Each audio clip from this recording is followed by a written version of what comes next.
크리스마스 이브, 나는 부모님의 목을 조르는 환상을 보며 그들의 선물을 받았다. 여동생의 손에 쥐어진 럭셔리 콘도 키가 내 심장을 꿰뚫었고 나는 그 순간 가족 전체를 불태워버리고 싶은 충동을 느꼈다. 그날 밤, 나는 복수의 불씨를 피우기로 맹세했다. 공정하게, 잔인하게, 영원히 지울 수 없는 상처로. 그날 서울의 겨울 공기는 칼날처럼 차가웠다. 강남의 번화가에서 불과 몇 블록 떨어진 우리 집은 겉으로는 화려한 크리스마스 조명으로 장식되어 있었지만 안으로는 이미 썩어가는 냄새가 났다. 나는 28살, 대학을 졸업하고 5년째 회사에서 개떡 같은 직장 생활을 하며 부모님의 장남으로서 기대를 짊어지고 살았다. 기대.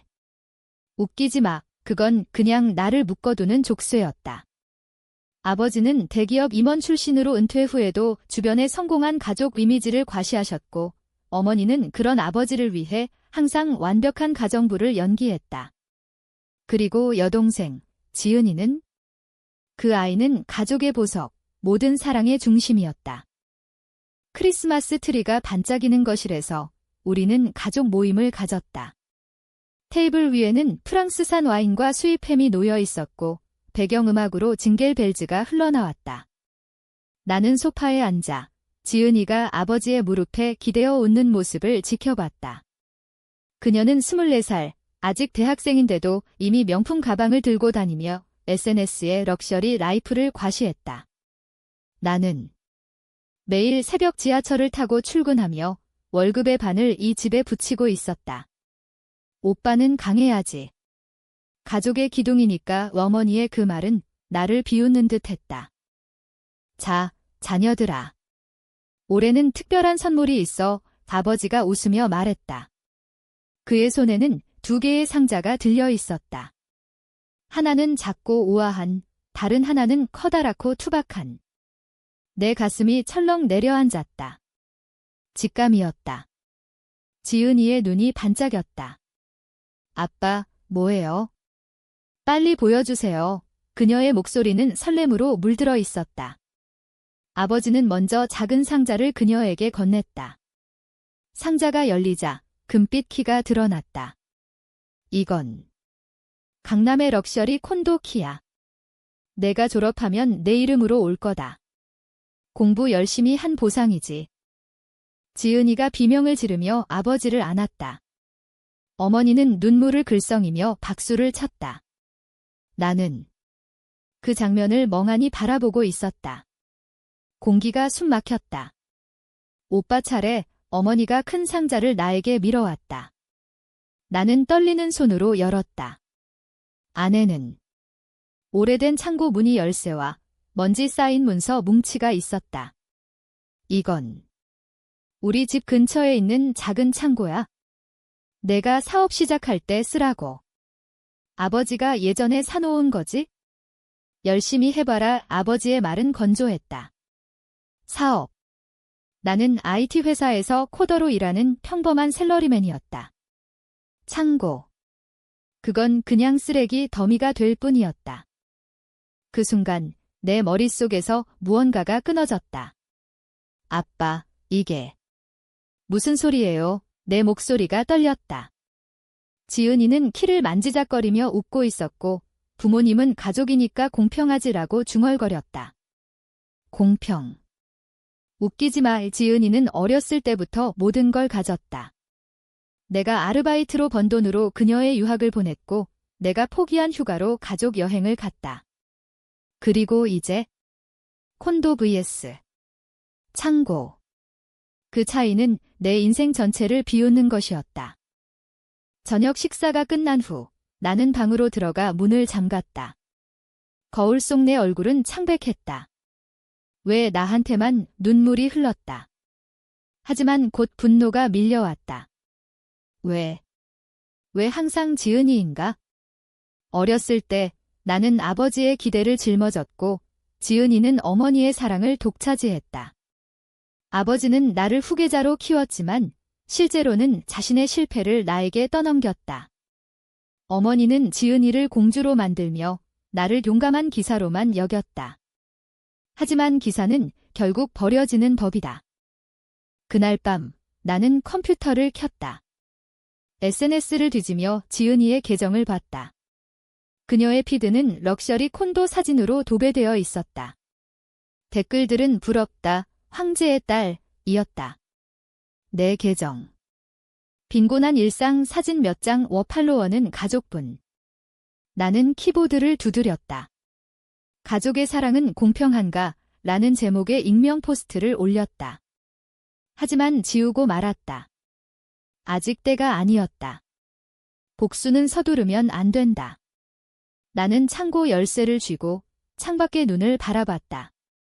눈송이가 떨어지는 서울거리. 이 도시가 나의 무대가 될 터였다. 다음 날 아침, 나는 출근 준비를 하며 부모님과 마주쳤다.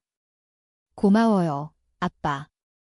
창고 잘 쓸게요. 나는 미소를 지었다. 하지만 속으로는 계획을 세우고 있었다. 먼저 내 인생을 바꿔야 했다. 회사에서 승진을 노리고 재테크를 시작했다. 책을 읽고 주식에 투자했다. 지은이의 콘도는? 그건 그냥 시작일 뿐. 나는 그녀의 삶을 파헤치기로 했다. 왜 그녀가 특별한가? 어렸을 때부터 의심했던 비밀. 어머니의 편애는 단순한 사랑이 아니었다.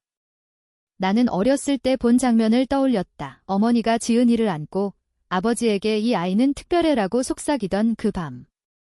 시간이 흘렀다. 1월, 나는 회사 프로젝트로 승진했다. 급여가 올랐고 부모님에게 창고 리모델링 할게요 라고 말했다. 그들은 기뻐했다. 하지만 나는 창고를 사무실로 개조하며 비밀스러운 작업을 시작했다. 컴퓨터 네트워크를 구축하고 해킹 도구를 익혔다. 왜? 가족의 재정 기록을 훔쳐보기로 했다. 아버지의 은퇴 자금, 어머니의 보험, 지은이의 유학비. 모든 게 연결되어 있었다. 3월, 봄비가 내리는 날, 나는 지은이의 콘도를 처음 방문했다. 그녀가 초대했다. 오빠, 와서 봐. 너무 좋아. 콘도는 한강 뷰, 100평대. 나는 미소를 지으며 안으로 들어갔다. 하지만 속으로는 사진을 찍고 구조를 외웠다. 좋네. 축하해. 내 말은 진심이 아니었다. 그날 밤, 나는 그녀의 SNS 비밀번호를 유추해 해킹했다. 그녀의 메시지들, 남자친구와의 채팅, 부모님에게 보내는 돈 요구. 아빠, 더 주세요. 친구들이 부러워해요. 웃기지 마. 그 돈은 내 피땀이었다. 복수의 첫걸음은 작았다. 나는 익명 계정으로 지은이의 콘도에 대한 스캔들을 퍼뜨렸다. 강남 콘도, 부동산 비리, 가짜 뉴스였다. 하지만 소문은 퍼졌다. 지은이는 당황했다. 오빠, 너 아니야? 그녀가 물었다. 나는 무슨 소리야? 라고 웃었다. 하지만 그녀의 눈에 두려움이 스쳤다. 좋았다. 이제 시작이다. 여름이 다가오면서 내 삶은 두 갈래로 나뉘었다. 겉으로는 모범적인 장남 회사에서 인정받고 주말에 가족 모임에 참석하며 웃음. 속으로는 어둠의 건축가, 복수의 청사진을 그리는 창고는 이제 내 비밀 기지였다. 컴퓨터 화면에 가족의 재정 흐름이 펼쳐져 있었다. 아버지의 은행 계좌, 어머니의 카드 내역, 지은이의 쇼핑 로그. 모든 게 연결되어 있었다. 지은이의 콘도는 아버지의 투자 자금으로 산 것이었다. 그 자금. 나의 대학 등록금으로 포기한 주식 수익이었다. 10년 전 아버지가 가족 사업위해라고 말하며 빼앗아간 돈. 나는 더 깊이 파고들었다. 어머니의 과거를 조사했다. 그녀는 젊었을 때 연극배우 지망생이었다. 하지만 아버지와 결혼 후 꿈을 포기했다. 지은이는 그 꿈의 화신이었다. 어렸을 때 어머니는 지은이에게 연기 수업을 시켰고 나에게는 공부나 해라고 했다. 왜? 나는 아버지의 그림자였기 때문이다. 아버지는 자신의 실패한 사업을 나에게 떠넘기려 했고 어머니는 지은이를 통해 자신의 잃어버린 청춘을 되찾으려 했다. 7월, 무더운 밤, 나는 지은이의 콘도 파티에 초대받았다. 그녀의 친구들 모두 재벌 2세들 모여 술을 마시고 있었다. 오빠, 여기 어때? 부럽지? 지은이가 키를 흔들며 물었다. 나는 와인을 마시며 대답했다. 부럽지. 내가 잘 됐으니까. 하지만 내 눈은 그녀의 핸드백을 스캔했다. 명품. 모두 부모님 돈 파티 중 나는 몰래 그녀의 노트북에 바이러스를 심었다. 다음 날 그녀의 SNS가 해킹당했다. 사진들이 유출 파티에서 약물처럼 보이는 물건들. 가짜였다. 하지만 소문은 폭발했다. 지은이, 마약. 부모님 집에 전화가 왔다. 이게 무슨 일이야? 아버지가 소리쳤다. 지은이는 울며 못 봐. 도와줘라고 했다. 나는 경찰 불렀어. 증거 제출할게 라고 말했다. 속으로는 웃었다. 복수는 공정해야 한다. 그녀가 내 인생을 망친 만큼 그녀의 명예를 갉아먹을 터였다. 8월, 태풍이 서울을 강타했다. 창고 지붕이 새서 나는 수리하며 생각했다. 이 모든 게 우연인가? 아니, 가족의 뿌리는 썩어 있었다. 나는 아버지의 옛 동료를 만났다. 내 아버지, 사업 실패로 빚이 많아. 지은이 콘도는 그 빚 갚기 위한 투자야. 충격이었다. 콘도는 가족의 미래가 아니라 아버지의 도박이었다. 나는 그 정보를 무기로 삼았다. 익명으로 세무서에 신고했다. 강남 콘도, 탈세 의심. 지은이는 공황에 빠졌다. 그녀는 나를 찾아왔다. 오빠, 왜 그래? 우리는 가족이잖아. 그녀의 눈물은 진심처럼 보였다. 나는 안아주며 속삭였다. 그래, 가족이니까. 내가 도와줄게. 하지만 그날 밤 나는 그녀의 은행 계좌를 해킹해 돈을 빼돌렸다. 1,000만 원, 그녀의 쇼핑비였다. 다음 날 그녀의 카드가 정지됐다. 누가, 그녀의 절망이 내 가슴을 달궜다. 가을로 접어들자 부모님의 균열이 보였다. 아버지는 콘도 매각해야 해라고 했고 어머니는 지은이를 지켜야 해라고 싸웠다. 나는 중재자 역할을 했다. 다 괜찮아요. 제가 해결할게요. 내 계획은 세밀했다. 이제 탁이 든 어머니였다. 그녀의 비밀 젊었을 때의 불륜. 나는 옛 사진을 찾아냈다. 연인과 함께 찍은 아버지가 모르는 사진. 그걸 지은이에게 보냈다. 엄마가 숨긴 거야? 너도 알잖아. 지은이는 충격받았다. 오빠, 이게. 진짜, 나는 내가 특별한 이유지라고 말했다. 그녀의 세계가 무너지기 시작했다. 복수는 감정이었다. 그녀의 사랑이 무너질 때 내 상처가 치유되는 듯 했다. 하지만 아직 끝나지 않았다. 겨울이 다가오고 크리스마스가 다시 올 터였다. 11월, 단풍이 물든 남산에서 나는 홀로 산책했다.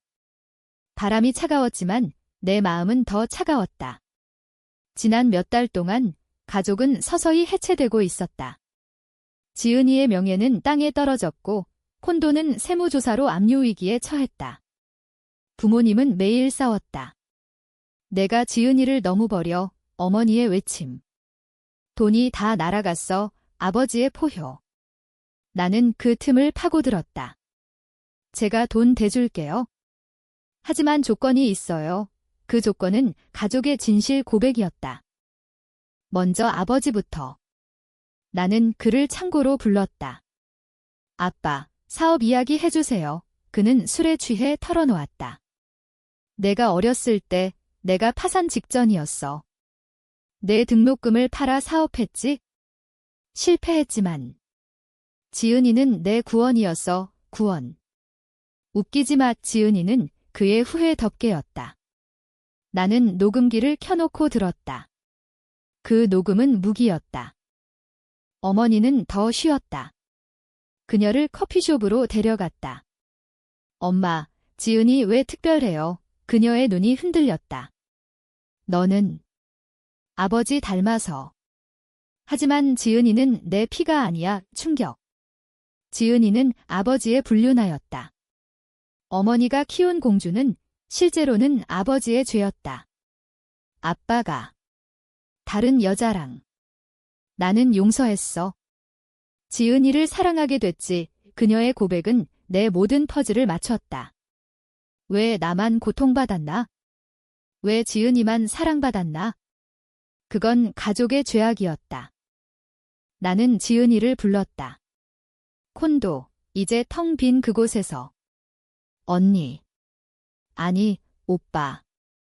나 알아. 그녀는 울었다. 엄마가 말했어. 내가. 불륜 아래 은하는 안아주며 속삭였다. 그게 내 잘못이 아니야? 하지만 부모님의 사랑은 거짓이었어. 그녀의 눈에 증오가 피어났다. 좋았다. 이제 그녀를 이용할 차례였다. 12월, 크리스마스 한 달 전, 나는 계획의 절정을 준비했다. 먼저, 아버지의 녹음을 언론에 유출했다. 대기업 전 임원, 가족 자금 횡령, 기사가 터졌다. 아버지는 사직 압력을 받았다. 어머니는 정신과에 입원했다. 지은이는 나를 원망했다. 오빠, 내가 한 거지? 왜? 나는 웃었다. 공평하게. 내가 콘도 받은 만큼 난 창고를 줬어. 이제 내 차례야. 그녀는 반항했다. 나를 경찰에 신고하려 했지만 나는 증거를 조작했다. 그녀의 핸드폰에 범죄 증거를 심어놓고. 지은아, 내가 한 짓이야. 그녀는 절망했다. 오빠. 제발. 하지만 나는 멈추지 않았다. 복수는 중독이었다. 매일 밤 나는 거울을 보며 물었다. 이게 나인가? 하지만 대답은 없었다. 상처가 너무 깊었다. 크리스마스 이브가 다가왔다. 가족 모임. 트리는 다시 장식됐지만 공기는 얼어붙었다. 나는 선물을 준비했다. 아버지에게 그의 과거 문서. 어머니에게 지은이의 DNA 검사 결과. 지은이에게 창고 열쇠. 이제 내 거야. 그녀의 손이 떨렸다. 크리스마스 아침, 눈이 쏟아졌다. 집안은 침묵으로 가득했다. 아버지는 선물을 열고 창백해졌다. 이게 어떻게 그의 과거 횡령 증거. 나는 자빠가 가르쳐준 대로요. 증거는 숨기면 안 되죠. 어머니는 DNA 결과를 보며 무너졌다. 지은아. 미안해. 지은이는 창고 열쇠를 쥐고 울었다. 오빠, 이게 끝이야? 아니, 시작이었다. 그날 오후, 경찰이 왔다. 내 익명 제보로. 아버지는 체포됐고, 어머니는 병원으로 실려갔다. 지은이는 나를 노려봤다. 넌 괴물이야. 나는 가족이잖아. 이제 공평해. 라고 말했다. 그녀는 도망쳤다. 콘도를 팔아 돈을 챙기고 해외로 튀었다. 하지만 나는 그녀의 흔적을 쫓았다.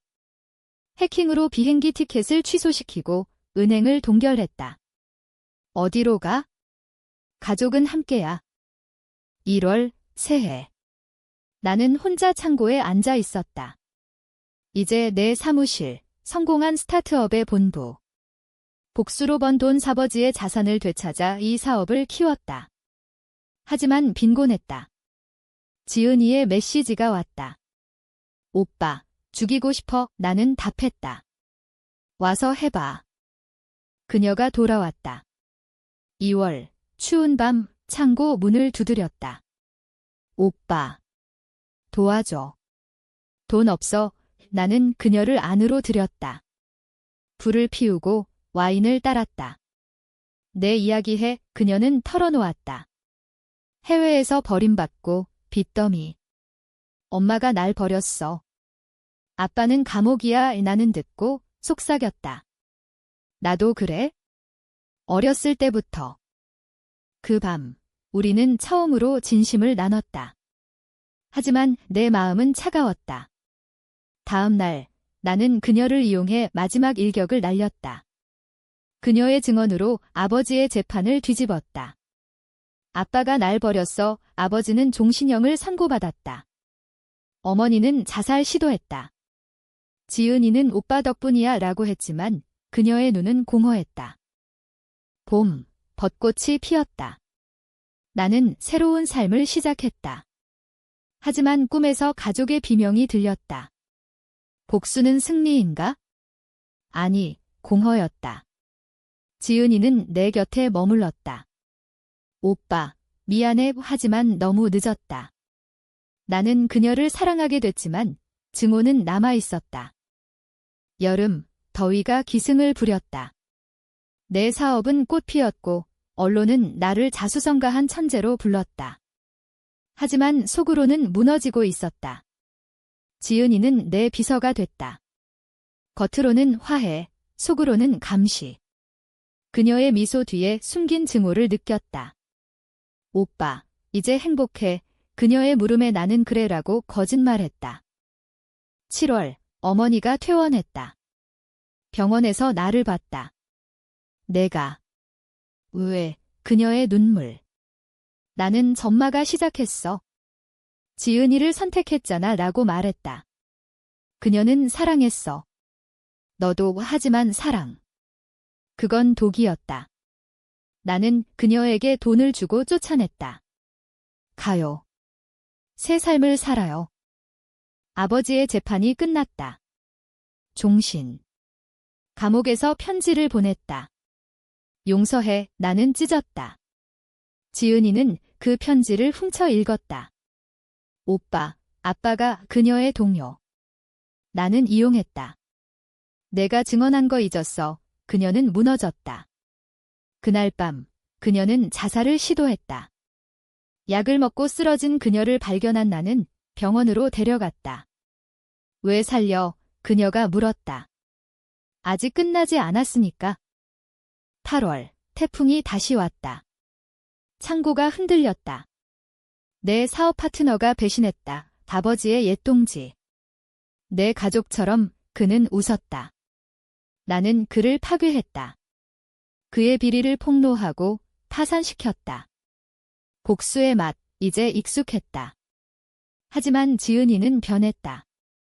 오빠, 그만해. 우리 다 망가졌어. 9월, 가을 비요. 나는 그녀를 콘도 유적으로 데려갔다. 폐허가 된 그곳. 여기서 시작됐어. 우리는 울었다. 진심의 눈물. 미안해, 오빠. 그녀의 고백. 나도 어렸을 때 느꼈어. 사랑받지 못하는 거. 우리는 키스했다. 금지된 감정. 하지만 다음 날 그녀는 사라졌다. 돈을 훔쳐 도망쳤다. 추격이 시작됐다. 나는 그녀를 찾아 세계를 돌았다. 일본, 태국. 마침내 서울로 돌아온 그녀를 붙잡았다. 왜 배신했어? 너처럼. 복수로. 그녀의 웃음. 우리는 싸웠다. 주먹, 말. 하지만 끝내 안아줬다. 함께 망가지자. 겨울, 다시 크리스마스. 눈이 내리는 서울. 나는 지은이와 창고에 앉아 있었다. 사업은 무너졌고 우리는 빚더미. 하지만 자유로웠다. 오빠, 후회해. 그녀의 물음. 나는 나니. 공평했으니까 라고 말했다. 아버지는 감옥에서 죽었다. 어머니는 사라졌다. 우리만 남았다. 마지막 복수. 우리 자신. 우리는 불을 질렀다. 창고에, 콘도에, 과거에. 불꽃 속에서 안고 웃었다. 사랑해. 그녀의 속삭임. 경찰이 왔을 때 우리는 이미 떠나 있었다. 새 이름, 새 도시. 하지만 복수는 끝나지 않는다. 내 가슴에 새겨진 상처. 지은이의 눈에 남은 증오. 우리는 영원한 포로. 가족의 유령이 쫓아오는 끝없는 드라마 속에서. 이게 우리 이야기. 배신의 시작, 복수의 끝. 하지만 정말 끝났을까? 눈송이가 떨어지는 창밖을 보며 나는 다시 키를 쥔다. 이번엔 서로의